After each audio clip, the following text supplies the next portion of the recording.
शिव पूजा के अंगभूत होम की विधि। भगवान महेश्वर कहते हैं, स्कंद पूजन के पश्चात अपने शरीर को वस्त्र आदि से आवृत करके हाथ में अर्धपात्र लिए उपासक अग्निशाला में जाएं और दिव्य दृष्टि से यज्ञ के समस्त उपकरणों की कल्पना संग्रह करें। उत्तराभिमुख हो कुंड को देखें, कुशों द्वारा उनका प्रोक्षण एवं ताड़न मार्जन करें। ताड़न तो अस्त्र मंत्र फट्ट से करें, किंतु उसका अभ्युक्षण कवच मंत्र होम से करना चाहिए। खड्ग से कुंड का खात उद्धार पूर्ण और समता करें। कवच होम से उसका अभिषेक और शरमंत्र फट से भूमि को कुटने का कार्य करें। सम्मार्जन, उपलेपन, कलात्मक रूप की कल्पना, त्रिसूत्री परिधान तथा अर्चन भी सदा कवच मंत्र से ही करना चाहिए। कुंड के उत्तर में 3 रेखा, एक रेखा नीचे खींचे जो पूर्वाभिमुखी हो और ऊपर से नीचे तक की ओर गई हो। कुश अथवा त्रिशूल से रेखा करनी चाहिए, अथवा उन सभी रेखाओं में उलटफेर भी किया जा सकता है। अस्त्र मंत्र फट का उच्चारण करके वज्रीकरण की क्रिया करें। नम का उच्चारण करके कुशों द्वारा चतुष्पथ का न्यास करें। कवच मंत्र हुम बोलकर अक्षपात्र का और हृदय मंत्र नमः से विष्टर का स्थापन करें। वागीश्रवे नमः, ईशाय नमः ऐसा बोलकर वागेश्वरी देवी तथा ईश का आवाहन एवं पूजन करें। इसके बाद अच्छे स्थान से शुद्ध पात्र में रखी हुई अग्नि को ले आवें। उसमें से क्रव्यादमग्नि प्रहीणोमि दूरम इत्यादि मंत्र के उच्चारण पूर्वक क्रव्याद के अंशभूत अग्निकण को निकाल दें। फिर निरीक्षण आदि से शोधित औदर्य, ऐदव तथा भौत इन त्रिविध अग्नियों को एकत्र करके ओम हुम व्रही चैतन्याय नमः का उच्चारण करके अग्निबीज रम के साथ स्थापित करें। संहिता मंत्र से अभिमंत्रित धेनु मुद्रा के प्रदर्शन पूर्वक अमृतीकरण की क्रिया से संस्कृत अस्त्र मंत्र से सुरक्षित तथा कवच मंत्र से अवगुंठित एवं पूजित अग्नि को कुंड के ऊपर प्रदक्षिणा क्रम से 3 बार घुमाकर ये भगवान शिव का बीज है ऐसा चिंतन करके ध्यान करें कि वागीश्वरी देव ने इस बीज को वागीश्वरी के गर्भ में स्थापित किया है। इस ध्यान के साथ मंत्र साधक दोनों घुटने पृथ्वी पर टेक कर नमस्कार पूर्वक उस अग्नि को अपने सम्मुख कुंड में स्थापित कर दें। तत्पश्चात जिसके भीतर बीज स्वरूप अग्नि का आधान हो गया है उस कुंड के नाभि देश में कुशों द्वारा परिसीमन करें। परिधान, संभार, शुद्धि, आचमन एवं नमस्कार पूर्वक गर्भाग्नि का पूजन करके उस गर्भज अग्नि की रक्षा के लिए अस्त्र मंत्र से भावना द्वारा श्री वागेश्वरी देवी के पाणी पल्लव में कंकण या रक्षा सूत्र बांधे। सदोज्जात मंत्र से गर्भाधान के उपदेश से अग्नि का पूजन करके मंत्र हृदय से 3 आहुतियां दें। फिर भावना द्वारा ही तृतीय मास में होने वाले पुंसवन संस्कार की सिद्धि के लिए वामदेव मंत्र द्वारा अग्नि की पूजा करके शिर से स्वाहा बोलकर 3 आहुतियां दे। इसके बाद उस अग्नि पर जल बिंदुओं से छींटा दे। तदनंतर छठे मास में होने वाले सीमोन्तनयन संस्कार की भावना करके अघोर मंत्र से अग्नि का पूजन करके शिष्टाय वषट का उच्चारण करते हुए 3 आहुतियां दें तथा शिखा मंत्र से ही मुख आदि अंगों की कल्पना करके मुख का उद्घाटन एवं प्रकटीकरण करें। तत्पश्चात पूर्ववत 10वें मास में होने वाले जात कर्म एवं नरक कर्म की भावना से तत्पुरुष मंत्र द्वारा गर्भ आदि से अग्नि का पूजन एवं प्रज्वलन करके गर्भमल को दूर करने वाला स्नान करावें तथा ध्यान द्वारा देवी के हाथ में सुवर्ण बंधन करके हृदय मंत्र से पूजन करें। फिर सूतक की तत्काल निवृत्ति के लिए अस्त्र मंत्र द्वारा अभिमंत्रित जल से अभिषेक करें। कुंड का बाहर की ओर से अस्त्र मंत्र के उच्चारण पूर्वक कुशों द्वारा तारण या मार्जन करें। फिर होम का उच्चारण करके उसे जल से सींचें। तत्पश्चात कुंड के बाहर मेखलाओं पर अस्त्र मंत्र से उत्तर और दक्षिण दिशाओं में पूर्वाग्र तथा पूर्व और पश्चिम दिशाओं में उत्तराग्र कुशाओं को बिछाएं। उन पर हृदय मंत्र से परिधि विष्टर 8 दिशाओं में आसन विशेष स्थापित करें। इसके बाद सद्योज्जातादि 5 मुख संबंधी मंत्रों से तथा अस्त्र मंत्र से नालच्छेदन के उद्देश्य से 5 समिधाओं के मूल भाग को घी में डुबोकर उन 5 की आहुतियां दें। तदनंतर ब्रह्मा, शंकर, विष्णु और अनंत दुर्वा और अक्षत आदि से पूजन करें। पूजन के समय उनके नाम के अंत में नमः जोड़कर उच्चारण करें तथा ब्राह्मणे नमः, शंकराय नमः, विष्णवे नमः, अनंताय नमः। फिर कुंड के चारों ओर बिछे हुए पूर्वोक्त 8 विष्टरों पर पूर्वादि दिशाओं में क्रमशः इंद्र, अग्नि, यम, नियति, वरुण, वायु, कुबेर और ईशान का आह्वान और स्थापन करके ये भावना करें कि उन सब का मुख अग्निदेव की ओर है। फिर उन सब की अपनी अपनी दिशा में पूजा करें। पूजा के समय उनके नाम मंत्र के अंत में नमः जोड़कर बोलें तथा इंद्राय नमः इत्यादि। इसके बाद उन सब देवताओं को भगवान शिव की ये आज्ञा सुनावे। देवताओं, तुम सब लोग विघ्न समूह का निवारण करके इस बालक अग्नि का पालन करो। तदनंतर उधर्व, मुख, श्रुक और स्त्रु को लेकर उन्हें बारी बारी से 3 बार अग्नि में तपावें। फिर कुश के मूल, मध्य और अग्रभाग से उनका स्पर्श करावें। कुश से स्पर्श कराए हुए स्थानों में क्रमशः आत्म तत्व, विद्या तत्व और शिव तत्व, इन तीनों का न्यास करें। न्यास वाक्य इस प्रकार है: ओम हाम आत्म तत्वाय नमः, ओम ह्रीं विद्या तत्वाय नमः, ओम हुं शिव तत्वाय नमः। तत्पश्चात श्रुक में नमः के साथ शक्ति का और श्रुक में शिव का न्यास करें। यथा शक्ताय नमः, शिवाय नमः। फिर 3 आवृत्ति में फैले हुए रक्षा सूत्र से श्रुक और श्रुक दोनों के ग्रीवा भाग को आविष्कृत करें। फिर दाहिने पुष्पादि से उनका पूजन करके अपने दाहिने भाग में कुशों के ऊपर उन्हें रख दें। फिर गाय का घी लेकर उसे अच्छी तरह देखभाल कर शुद्ध कर लें और अपने स्वरूप के ब्रह्ममय होने की भावना करके उस घी के पात्र को हाथ में लेकर हृदय मंत्र से कुंड के ऊपर अग्निकोण में घुमाकर पुनः अपने स्वरूप के विष्णुमय होने की भावना करें। तत्पश्चात हृत को ईशान कोण में रखकर कुशाग्र भाग से घी निकाले और शिर से स्वाहा एवं विष्णवे स्वाहा बोलकर भगवान विष्णु के लिए उस धृत बिंदु की आहुति दें। अपने स्वरूप के रुद्रमय होने की भावना करके कुंड के नाभि स्थान में धृत को रखकर उसका आप्लावन करें। फैलाए हुए अंगूठे से लेकर तर्जनी तक की लंबाई को प्रादेश कहते हैं। प्रादेश बराबर लंबे 2 कुशों को अंगुष्ठ तथा अनामिका, इन 2 अंगुलियों से पकड़कर उनके द्वारा अस्त्र फट के उच्चारण पूर्वक अग्नि के सम्मुख घी को प्रवाहित करें। इसी प्रकार हृदय मंत्र नमः का उच्चारण करके अपने सम्मुख भी धृत का आप्लावन करें। नमः के उच्चारण पूर्वक हाथ में लिए हुए कुश के दग्ध हो जाने पर उसे शस्त्रक्षेप फट्ट के उच्चारण के द्वारा पवित्र करें। एक जलते हुए कुश से उसकी निराजना आरती करके फिर दूसरे कुश से उसे जलावें। उस जले हुए कुश को अस्त्र मंत्र से पुनः अग्नि में ही डालें। तत्पश्चात धृत में एक प्रादेश बराबर कुश छोड़ें जिसमें गांठ लगाई गई हो। फिर धीमे 2 पक्षों तथा ईडा आदि 3 नाड़ियों की भावना करें। ईडा आदि 3 भागों से क्रमशः श्रु द्वारा घी लेकर उसका होम करें।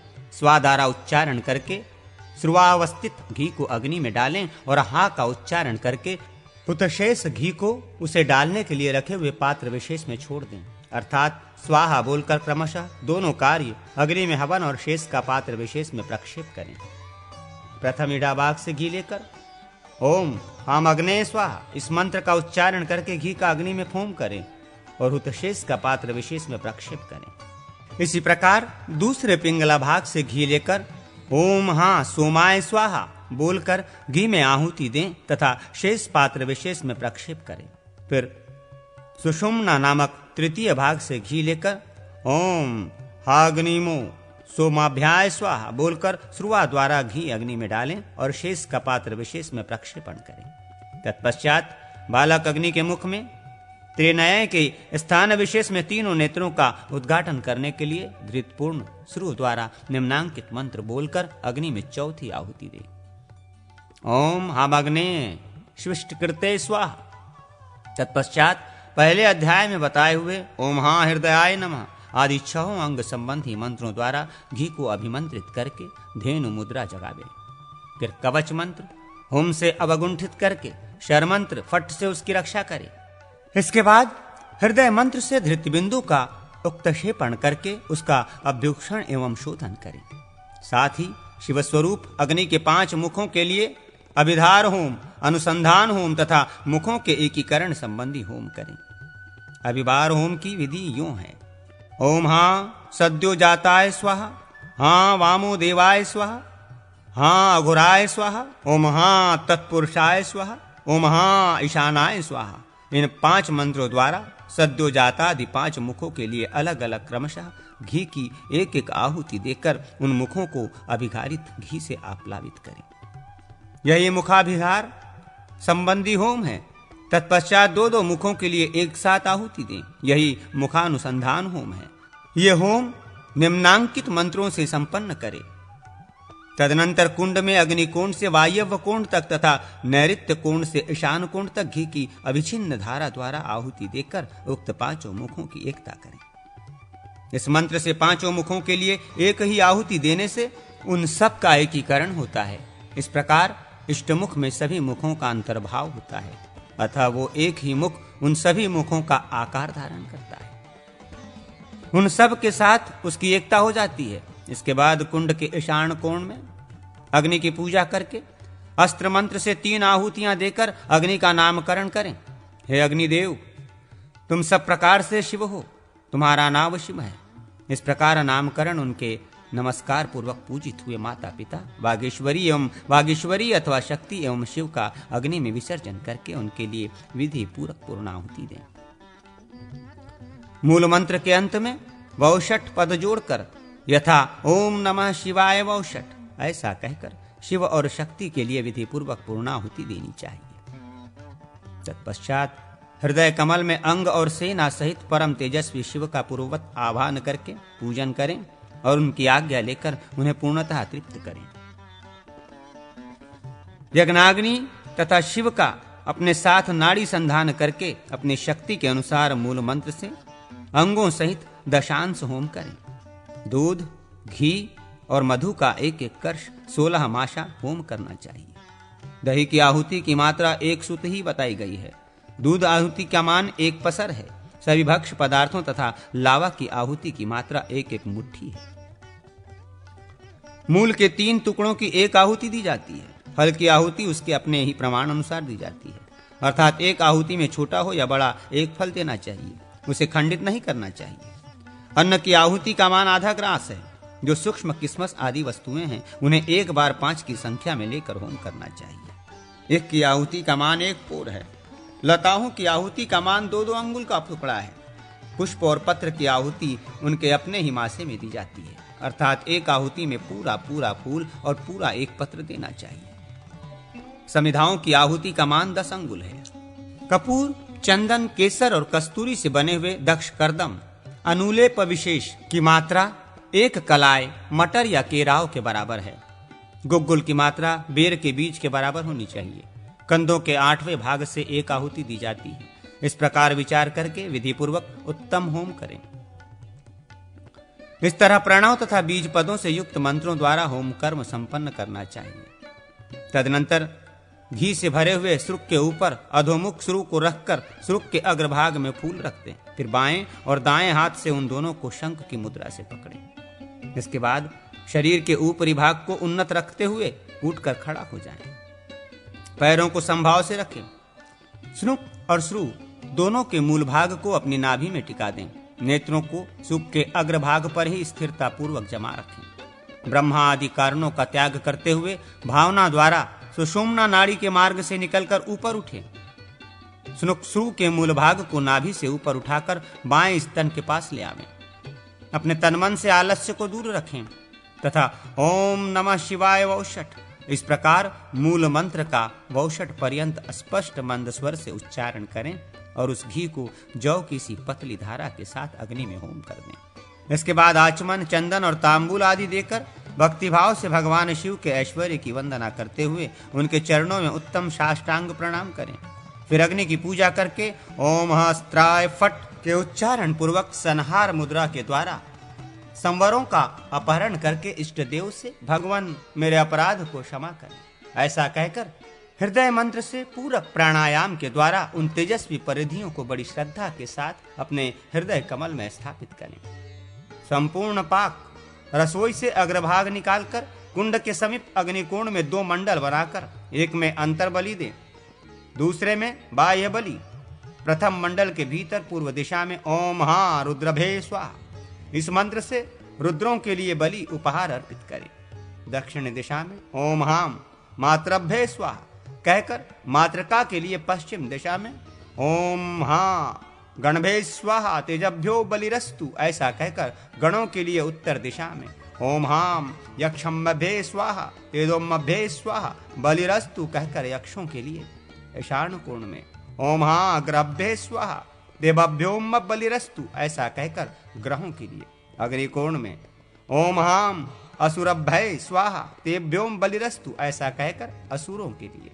नैऋत्य कोण में ओम हा रक्षभ्यो स्वाहा तेभ्योम बलिरस्तु, ऐसा कहकर राक्षसों के लिए।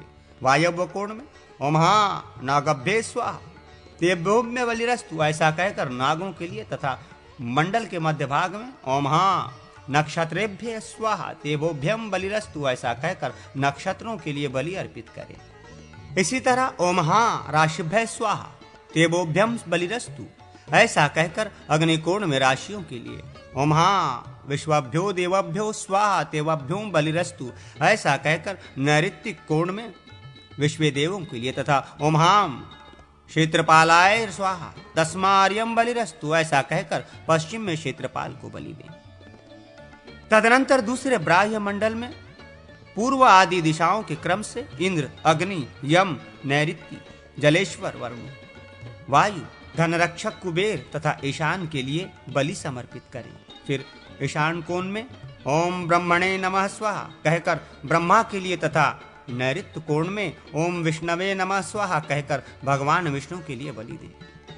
मंडल से बाहर काक आदि के लिए भी बलि देनी चाहिए। आंतर और बाह्य दोनों बलियों में उपर्युक्त होने वाले मंत्रों को संहार मुद्रा के द्वारा अपने आप में समेट लें।